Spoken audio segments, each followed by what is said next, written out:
There you are.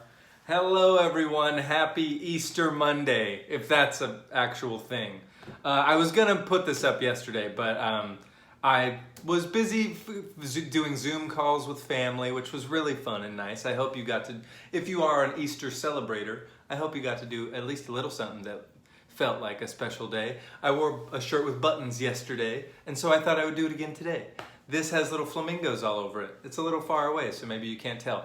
But this week, we watched Dogtooth. Whew, okay. This movie I had been aware of for a while, because it was nominated for Best Foreign Language Film in 2009, I believe, when it came out. I had just always kind of been curious of it, kind of just from the title. And then the images that I did see of it, it looked like people were at a house. And I was like, what the hell's going on with this movie? Anytime I ever hear about it, everyone just says how fucked up it is and how disturbing it is. And I was like, well, I gotta check this out for myself. I had only seen two other Yorgos Lanthimos. Is it Lanthimos with an N? I'll look it up later. Anyway, I had seen The Lobster before, which if you haven't, it's a great time. It's on Netflix. Colin Farrell, Rachel Weisz are in that. And then I had seen The Favorite, where Olivia Colman won Best Actress just a couple years ago. So I was like, oh great, this is kind of, Dogtooth is the movie that kind of put him on at least Americans' eyeballs. Turns out, just from the little bit that I read before watching it, that there's a film scene that I'm unfamiliar with for the most part, except for this movie now, which is this Greek weird wave. And I'm like, okay, I'm into weird Greek movies, let's check it out. Dogtooth is so fucking weird, you guys. If you have seen it, I don't need to tell you. And if you haven't seen it, goddamn. It's a weird fucking movie, you guys. I don't usually even swear this much in these reviews, but this one kind of warrants it. I read Roger Ebert's review of this movie, and he said he likened it to a car crash, in which you can't look away, but it is awful to look at. I saw another review that referred to it as a comedy without humor.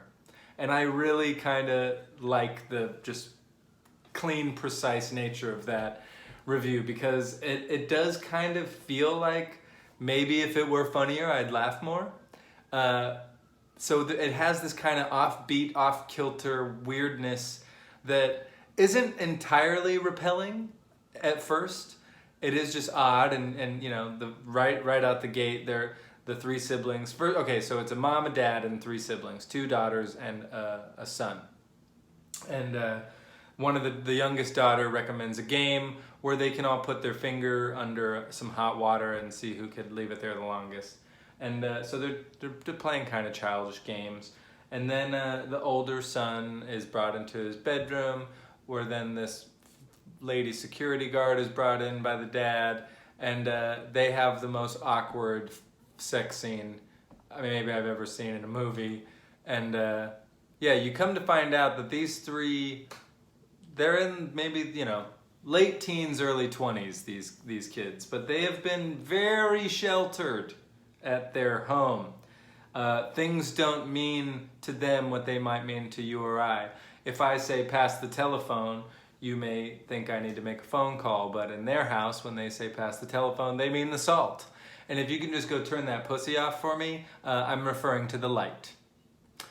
Yeah, so there's, and another really wonderful thing about what Yorgos has managed to do with this movie is he never just comes right out and tells you, these people are weird. He just slowly shows you things, and you kind of start putting pieces together for yourself. When she asks for the telephone and the mother unironically hands her the salt, you start to realize all the more that this house is unlike many you've heard before. A plane will fly by and they'll argue about who's going to catch it if it falls, which doesn't make a whole lot of sense until later in the film. You see the mother with a toy plane, and as they watch a plane go by, she throws the toy plane into the garden, and the father's like, oh, it fell in the garden, somebody go get it. And the kids run to the garden to go find it, and they find this little toy airplane because they think that planes fall out of the sky. They're also deathly afraid of cats. So much so that we see one get gruesomely murdered by the brother, who, as I was mentioning earlier, has this really awkward sex scene, because it seems as though now that he's reached a certain age, the father and the mother have come to this agreement to get him laid kind of semi-regularly so that he won't become a problem around the house. Yeah, there's some odd stuff that goes down with that security guard. She works for the father, who is the only one who leaves the home ever. He drives off to work, and the kids are all led to believe that there is a lot of danger outside these walls, and they are not allowed to leave. Yeah, I didn't fully know what I was getting us all signed up for when I picked this movie. I'm very glad that I got to watch it, because it has been on my list for a while, and I did appreciate it, but it kind of felt like it was made with the sole purpose of the filmmaker getting the manic glee of sitting in the back of a theater and counting how many people walk out. It kind of feels like he submitted it to Cannes Film Festival just so he can watch all the cinephiles squirm and potentially walk out or boo this movie, which I don't get the sense is actually what happened, but I put this film kind of in the same realm as some other hard to watch ones, like Blue Velvet is one that when I first watched it, the David Lynch film, I was just horribly uncomfortable. Requiem for a Dream, horribly uncomfortable pretty much the entire time I watched it. And this one basically is like the ultimate nightmare homeschooling situation, where the education you're receiving is not only false, but is directly inhibiting your ability to have a life outside of the home. There, these three kids who are verging adulthood, they all know nothing but what is found within the walls of their compound that they live on.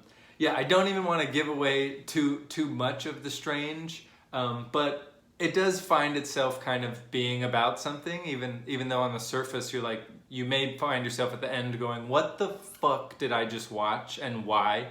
And in like, you know, trying to piece together some symbols and a theme, we do see the eldest daughter kind of over time start to question this life and what she's being told is the world. We do kind of witness the blossoming of her finding her own identity.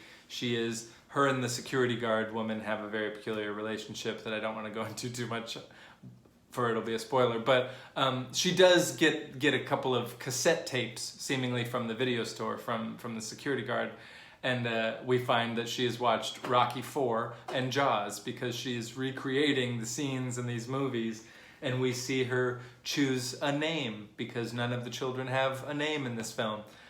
So we do see her slowly kind of become who she is, until we do get to the culminating event, which is... There is a rule in the house where you're not ready to leave the home until your Dogtooth comes out. And you're not ready to drive until it has grown back. Either one of these. Doesn't matter which one. If it falls out, you're ready to go. And if it grows back in, then you're finally ready to drive. So that's like another weird little rule within. They bark. The dad teaches them all to get on all fours and bark in case they see a cat. It is such a weird...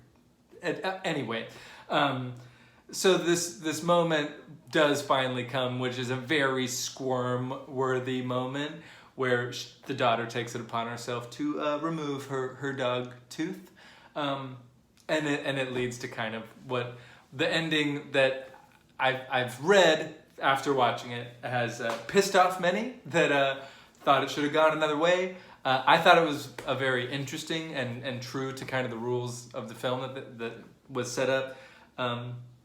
What happens at the end? I don't want to even tell you, but it does, it does leave one kind of going, that's the end? Anyway, yeah, Dogtooth, you guys. Yorgos Lanthimos is a bizarre filmmaker, and one that we're definitely going to keep seeing. He has another film on Netflix, Killing of a Sacred Deer, another one with Colin Farrell. So he has done some more English language films in the last couple of years, but this 2009 Dogtooth is certainly going to be a movie that gets talked about for a long, long time. And yeah, so I got another pick for us. I'll put that out later today.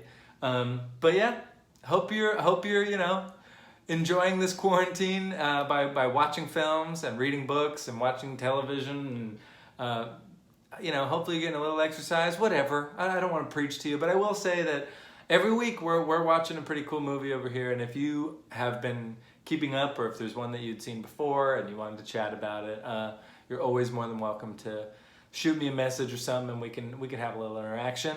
We're all locked inside, so if you got time and you're wondering about, that's that one scene in that movie, what was that? We could talk.